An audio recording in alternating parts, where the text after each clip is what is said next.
마태복음 11장 28절 말씀입니다. 앞에 화면을 보고 담겨 있도록 하겠습니다. 마태복음 11장 28절 말씀입니다. 담겨 있습니다. 시작. 수고하고 무거운 짐진 자들아 다 내게로 오라. 내가 너희를 쉬게 하리라. 오늘 이제 환대라는 제목으로 하나님의 말씀을 증거하도록 하겠습니다. 대림절 이제 두째 주 시간이고요. 이 대림절 기간에는 이제 예수님에 관한 이야기를 좀 하려고 합니다. 이제 환대라는 뜻을 여러분 잘 아실 것입니다. 국어 사전에 찾아보면 환대라는 뜻이 그렇게 기록되어 있어요. 반갑게 맞아 정성껏 후하게 대접함.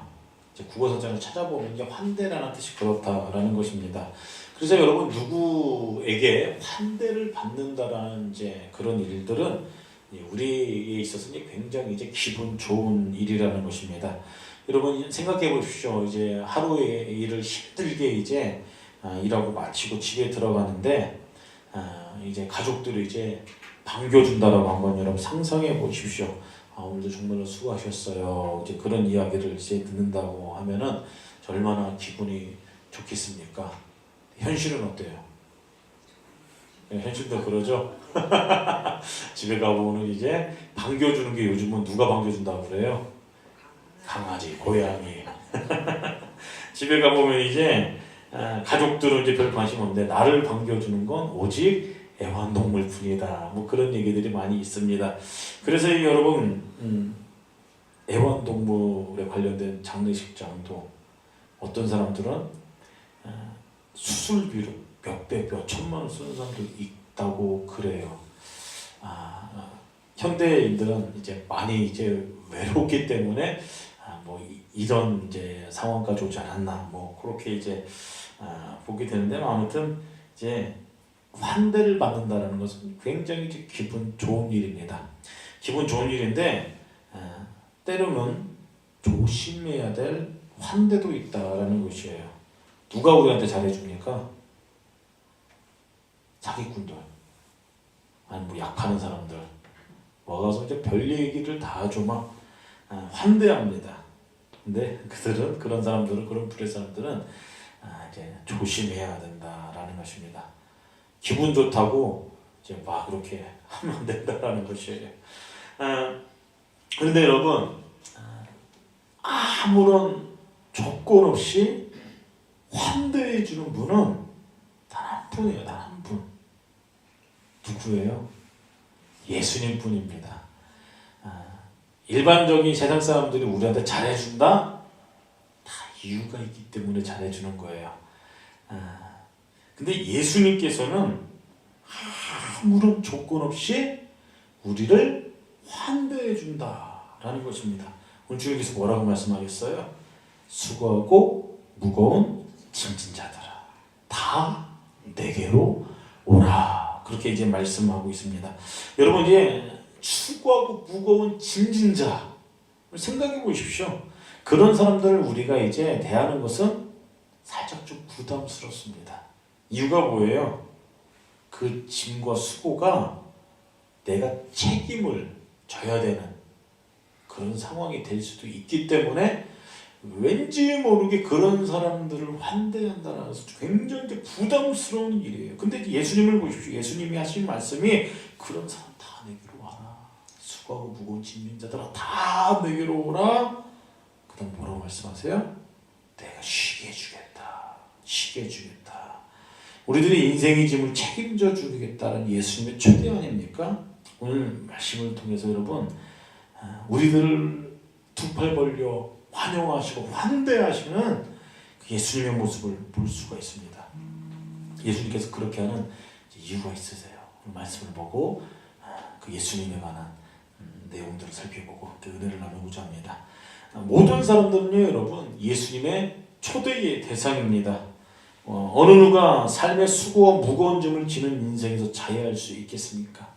이 땅에 태어났다면은 무고하고 수고 짐진 인생을 떠날 것 없이 단 한 사람도 제외 없이 그런 인생을 살아간다라는 것입니다. 여러분 수고한다는 것은 수많은 일들을 계속해서 해내가기 때문에 피곤해서 지친 상태를 얘기해요. 그걸 이제 수고한다라고 그렇게 표현합니다. 무거운 짐진 자라는 것은 이제 다른 사람에 의해서 이제 무거운 짐을 내가 지게 되어서 내가 지쳐 있는 상태를 이제 이야기합니다. 이번 자이든 타이든 짐을 지고 떠날 것 없이 우리는 그런 삶을 이제 살아가고 있다라는 것이에요. 사람들은 이제 계속해서 일을 합니다. 피곤하면 어떻게 해요? 피곤하면은 입술이 터지기도 하고 이제 눈에 이제 실핏줄이 터지기도 합니다. 가끔 가다가는 이제 말도 좀 어눌해질 때가 있어요. 진짜 피곤하면 안면 마비도 올 때가 있고 눈이 바로 뜰 때도 있고 그렇지 않습니까? 근데 대부분 이제 그런 수고들을 다 하고서 산다라는 것입니다. 근데 이제 누군가 이런 수고와 짐을 다 이제 맡아주면서 내가 책임져 줄게 걱정하지 마. 이제 그런 말을 듣는다면 얼마나 기쁘겠어요. 숨을 돌리고 이제 살 수 있을 것 아니겠습니까? 근데 보십시오. 예수님께서 선뜻 우리들에게 그렇게 말씀하는 거예요. 수고하고 무거운 짐진 자들아 다 내게로 오라. 예수님께서 힘을 주겠다고 사람들을 초청하는 겁니다. 사람들을 부르시는 것이에요. 예수님은 여러분 사람들이 예수님을 위해서 수고하건 그런 삶을 살던 말던 간에 불구하고 내가 힘을 줄게. 내가 힘을 줄게. 그렇게 부르신다라는 것입니다. 근데 여러분 예수님께서 그냥 단순히 그냥 수고한 어떤 그런 인생에 대해서 육신적인 고단한 삶에 대해서 그 고단함을 해결해주고 편하게 살게 해주겠다. 사실상 그런 말씀은 아니라는 것입니다. 그 이상의 것이 있다라는 것이에요. 사람들이 해결해야 될 근본적인 짐이 있다라는 것입니다. 예수는 그걸 말씀하는 거예요. 그게 뭐냐면은 근본적으로 해결해야 될 수고와 짐인데 그건 죄의 짐이라는 것입니다. 죄의 짐. 죄의 짐은 우리들의 영혼을 짓누른다라는 것이에요. 하나님의 말씀에 불순종하면서 살아가는 삶이 여러분 영적인 짐을 지고 가는 사람들의 모습이라는 것입니다. 그 죄의 짐은 심각한 결과를 낳아요. 야고보서에 보면은 1장 15절에 그렇게 기록하고 있습니다. 욕심이 잉태한 즉 죄를 낳고 죄가 장성한 즉 뭘라 하여 사망을 낳는다 라고 이렇게 말씀하고 있어요. 이 죄의 짐을 그냥 두면 여러분 사망에 이른다라는 것입니다. 그래서 바울이 이 짐에 대해서 히브리서 이렇게 선언하고 있어요. 모든 무거운 것과 얼매기 쉬운 죄를 벗어버리고 인내로써 우리 앞에 당한 경주를 하며 믿음의 주여도 온전케 하시는 예수를 바라보자. 사도 바울 그렇게 이야기했다는 것입니다. 그래서 성도들은 여러분 죄의 무거운 짐을 벗어버리고 예수님을 바라보며 달려가는 사람이다 라고 그렇게 표현할 수 있다는 것이에요. 그래서 저와 여러분들은 여러분 죄의 무거운 그 짐을 벗어버리고 누구만 바라보며 살아가는 인생이에요? 예수님만 바라보며 살아가는 인생이 바로 저와 여러분이요 성도들의 인생이라는 것입니다. 이러한 것들이 이제 시간이 여러분 해결되면은 해결되는 것처럼 보니까 죄의 문제는 해결이 안 돼요. 우리들이 세상에서 경험하는 이제 무거운 수고와 짐들이 있어요. 근데 이건 어떻게 보면 시간이 지나면은 해결할 수 있는 문제가 될 수도 있다라는 것이에요. 빚이 한 1억 정도 있습니다. 그 빚이 평생 있겠어요? 열심히 성실하게 일하고 그걸 갖다 보면은 5년 뒤든 10년 뒤든 20년 뒤든 그 빚은 없어지기 마련이라는 것이에요. 그 빚을 보고 가만히 두는 사람이 어디 있겠어요? 그 해결해야 되는 거 아니겠습니까? 성실하게 일합니다. 그것을 차근차근 갚아나가요. 세월이 흐르면은 없어진다라는 것이에요. 없어진다. 근데 여러분 이 죄 지금 그냥 놔두면은 없어지는 것이 아니라 사망에 이르게 한다는 것이에요. 우리 스스로 벗어버릴 수가 없는 게 이 죄의 짐이라는 것입니다. 오직 예수님만이 이 죄의 짐을 해결할 수 있는 분이라는 것이에요. 근데 여러분 우리 눈에 보이는 육신적인 수고와 그 짐에 관심하면서 우리는 살아간다라는 것입니다. 근데 예수님께서 보시는 관점은 달라요. 영적인 진들을 보고 계신다라고 했어요. 지난주 말씀드렸잖아요. 오병이어 사건 얘기하면서 이제 사람들이 이제 오병이어 사건을 보면서 와, 예수님 선지자다. 우리 왕으로 삼아야겠다. 이유가 뭐예요? 예수님께서 내 인생에 지금 먹고 사는 문제 해결해 줄 거야.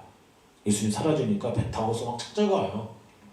예수님께서 거기서 그들이 이해하지 못하는 말을 하시잖아요. 막 힘든 이야기, 힘든 얘기하니까 그냥 예수님 떠나가 버립니다. 사람들이 관심하는 게 거기에 있다라는 것입니다. 그래서 여러분, 하나님의 백성들 늘 경계하는 것은 우리가 죄의 집에 눌려 살아가는 것인가 아닌가, 그것에 관심해야 된다는 것이에요. 예수님께서는요, 우리들의 영적인 형편을 우리보다 더 너무나도 잘 아시는 분이다. 우리가 그걸 기억해야 됩니다. 그러기에 예수님께서는 죄의 집에 눌러있는 사람들에게 내가 힘을 주겠다. 그렇게 이야기하시는 거예요. 내게 와라. 사람들은 이 세상의 안식 쉼을 위해서 살아갑니다. 그것을 위해서 부단히 노력합니다. 사람들이 열심히 수고하는 게 뭐예요? 내가 좀 힘을 얻기 위해서, 내 자녀들이 좀 힘을 얻기 위해서, 내가 열심히 부단히 노력해서 내 자손들이 좀 힘을 얻게 하기 위해서, 그것 위해서 여러분은 그렇게 이리저리 막 땀 흘리면서 막 수고하는 거 아니겠습니까? 나도 좀 편하고, 내 자녀들 좀 편하고, 내 자손들 편하고, 내 때는 좀 힘들어도 그렇게 부단히 노력하신 건 아니겠어요? 사람들은 생각합니다. 물질적인 게 많으면, 돈이 많으면 힘을 얻을 것이다 생각해요. 권력이 있으면 힘을 얻을 것이다. 내가 어느 정도 위치에 올라가면 힘을 얻을 것이다 그렇게 생각합니다. 근데 여러분, 그런 거 다 누리고 소유할지라도 힘이 없다라는 것이에요.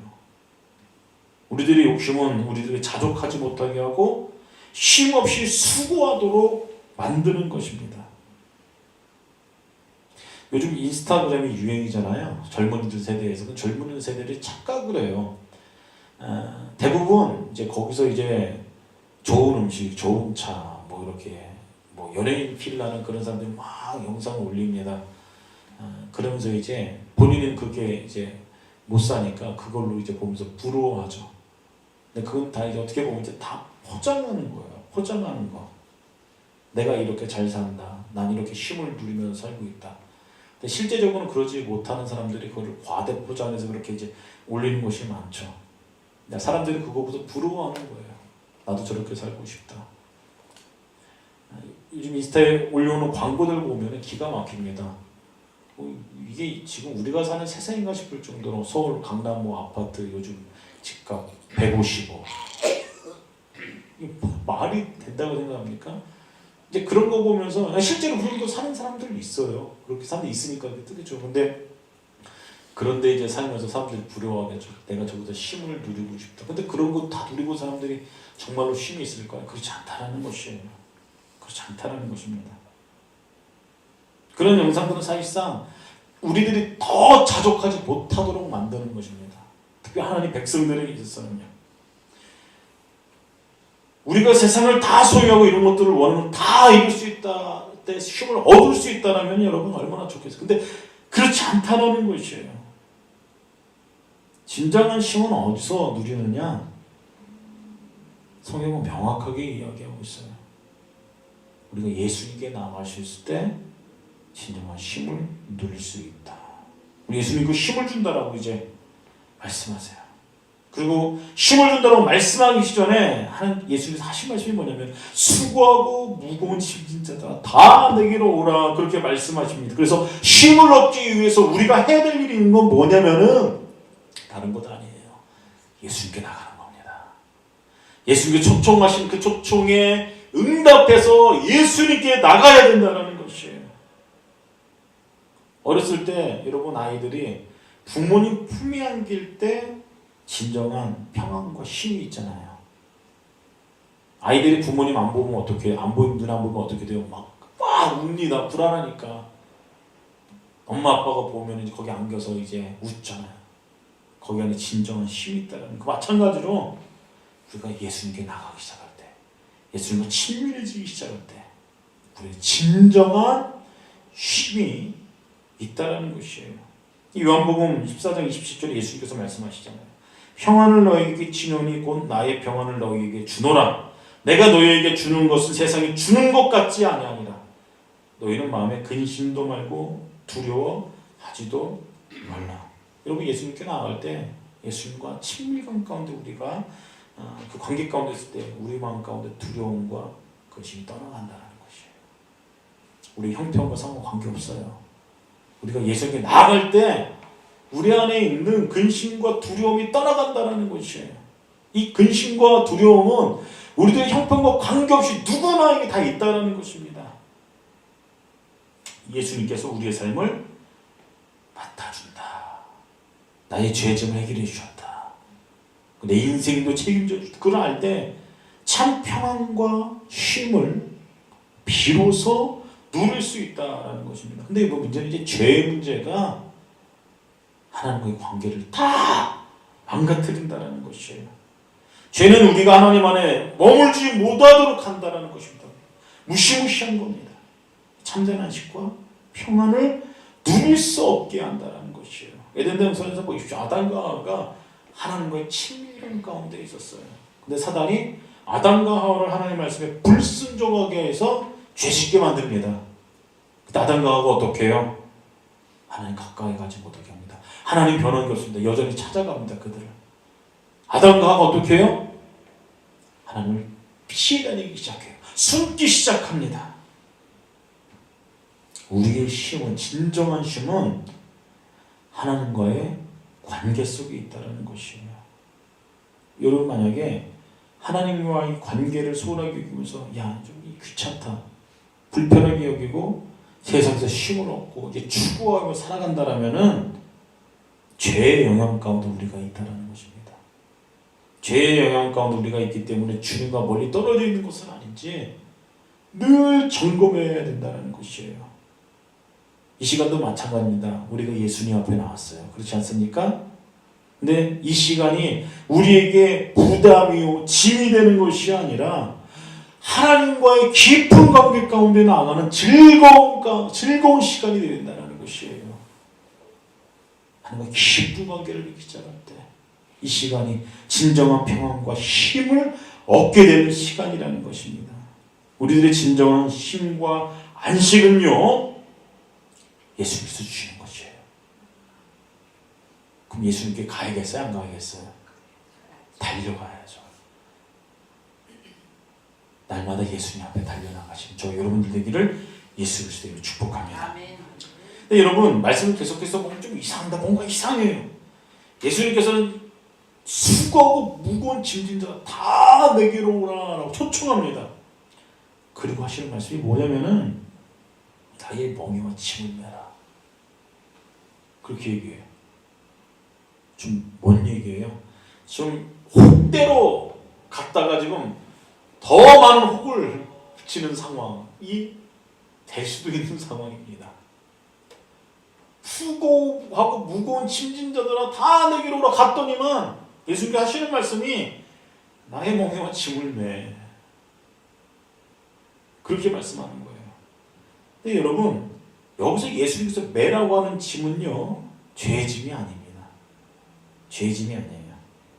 이것은 뭘 뜻하냐면은 우리가 하나님의 백성으로서 하나님의 말씀대로 살아가면서 오는 수고로움을 이야기한다라는 것이에요. 그래서 예수님께서 매라고 하시는 이 멍에는 우리를 고통스럽게 하는 것이 아닙니다. 그래야 우리가 살기 때문이에요. 살기 때문이에요. 그래서 우리의 것을 내려놔야 됩니다. 우리의 것을 좀 다 내려놓고 하나님의 말씀대로 살아가는 그 수고로움이 있을 때 우리가 산다라는 것이에요. 말씀대로 살아가는 것이 여러분 쉬워요? 안 쉬워요? 예? 어렵잖아요. 우리들의 영적인 실력이 이제 그렇잖아요. 참 힘들잖아요.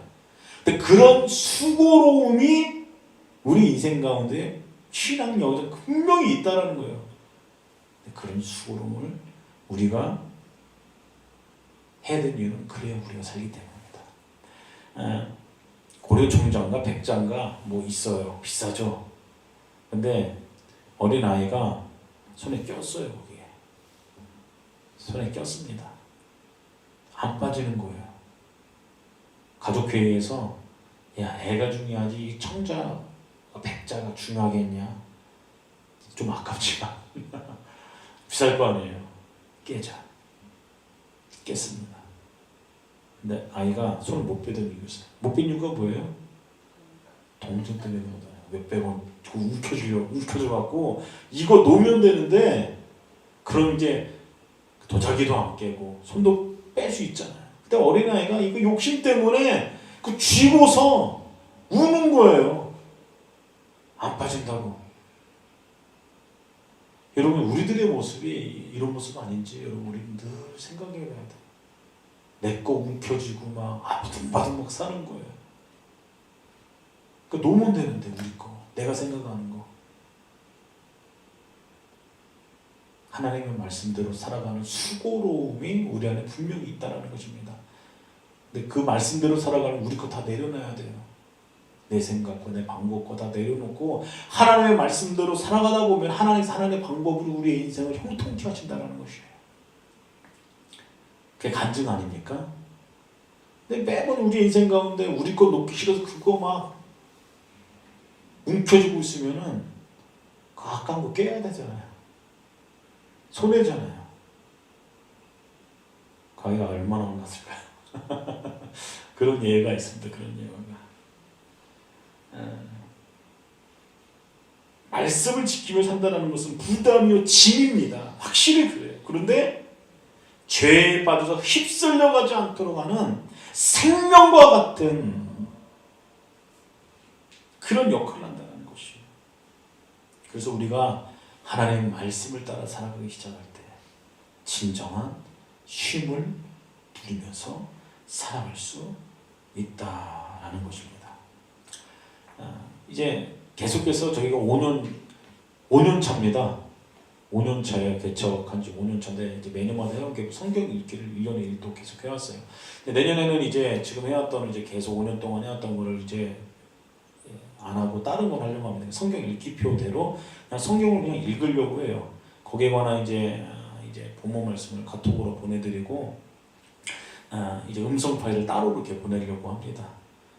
이제 그런 아침을 시작하기 전에 하루를 시작하기 전에 말씀을 묵상하고 그 말씀대로 살아가는 결단이 저와 여러분 가운데에 늘 있어야 된다는 것이에요.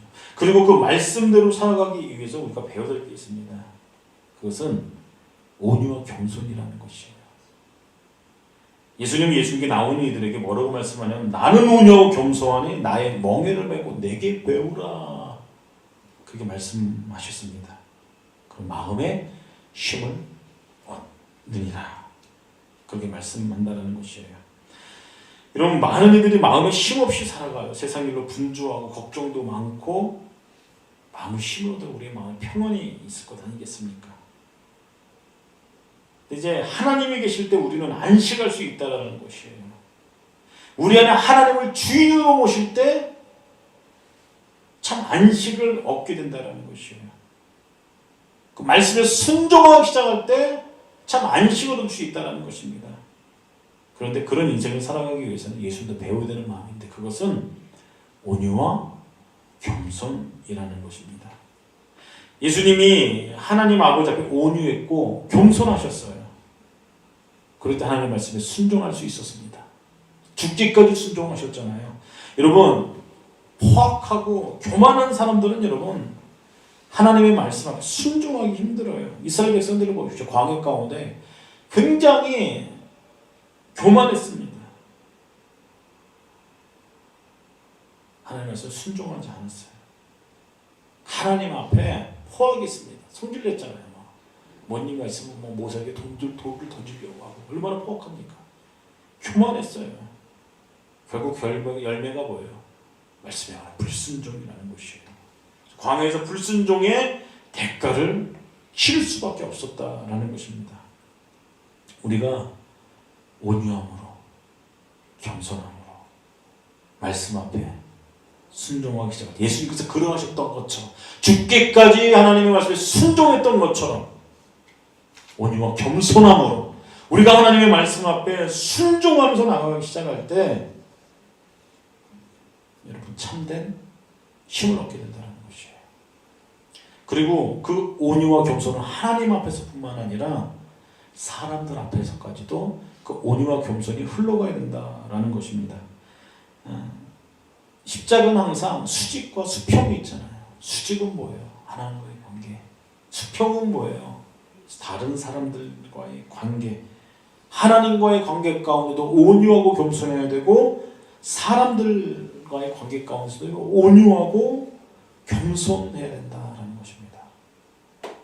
예수님께서 우리를 환대했듯이 우리들도 다른 사람들에게 환대를 하는 인생이 되어야 된다는 것이에요. 인생이 되어야 된다. 예수님께서 우리가 예수님이 올 때 환대해 주셨어요. 아무리 우리가 연약하고 죄가 많다고 할지라도 거절하지 않고 우리를 기쁘게 맞아 주셨습니다. 그래서 우리도 그런 인생을 살아야 돼요. 다른 사람들을 통해. 그리고 예수님께도 환대하는 인생을 살아가야 된다는 것입니다. 예수를 믿는다는 것이 쉬운 일이 아니에요. 때로는 부담스럽습니다. 때로는 불편할 때도 있어요. 예수님께서 이 땅에 계실 때 예수님을 환대하지 못했던 부류들이 있었습니다. 바리새인들, 사두개인들, 종교 지도자들 예수님을 굉장히 불편했어요. 그들은 성경에서 명확하게 알고 있었던 사람입니다.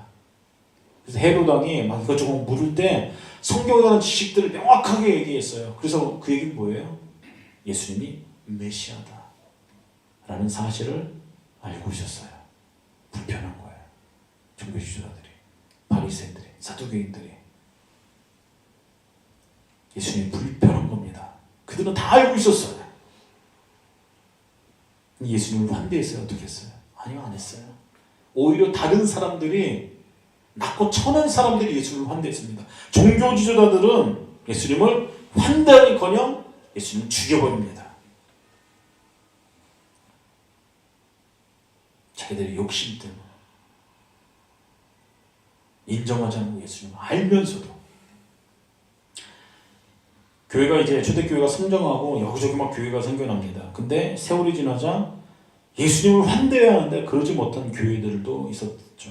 요한계시록 3장에 보면은 예수께서 라오디게아 교회를 향해서 말씀하세요. 볼지어다 내가 문 밖에서 들으니 누구든지 내 음성을 듣고 문을 열면 내가 들어가 그로 더불어 먹고 그는 나로 더불어 먹으니라. 여러분 그렇게 말씀하세요. 네 여러분 이 교회 성도들이 예수를 믿는다고 분명히 얘기했어요. 이게 지금 불신자들을 향해서 하는 얘기가 아닙니다. 교회를 향해서 하는 메시지예요. 1세대가 지금 2세대를 향한 예수를 뜨겁게 사랑했던 그런 경험이 있던 교회 공동체가 세월이 흘러서 그 마음이 사라지기 시작했던 그 시점에 예수님께서 교회들에게 하시는 말씀 중입니다. 그 교회 중에 하나 라오디게아 교회예요. 볼지어다 내가 문 밖에서 들으니 누구든지 내 음성을 듣고 부르면 내가 그에게 들어가 그를 더불어 먹고 그를 나로 더불어 먹으리라. 지금 라오디게아 성도들이 예수를 믿는다고 하면서 예수님 문 밖에 세워둔 거예요.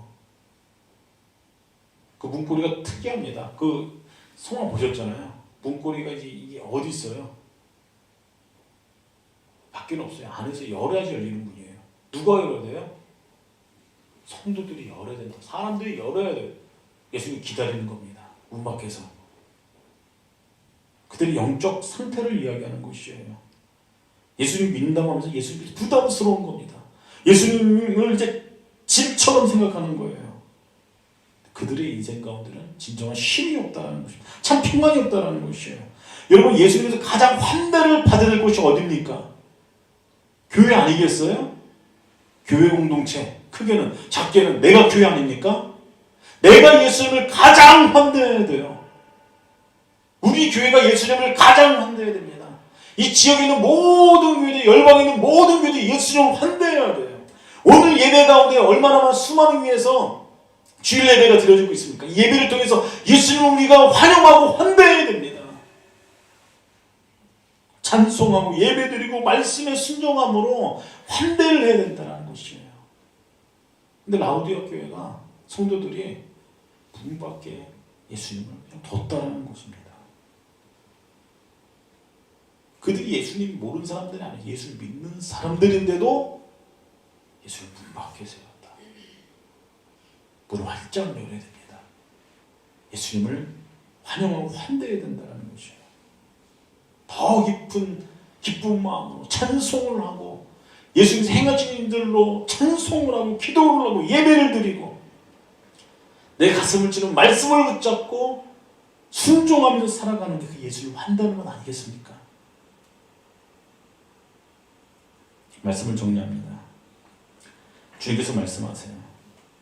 수고하고 무거운 짐을 벗어버리고 예수님의 멍에와 짐은 매라고 말씀하십니다. 예수님을 믿을 때 우리의 수고와 이유가 달라져야 된다는 것이에요.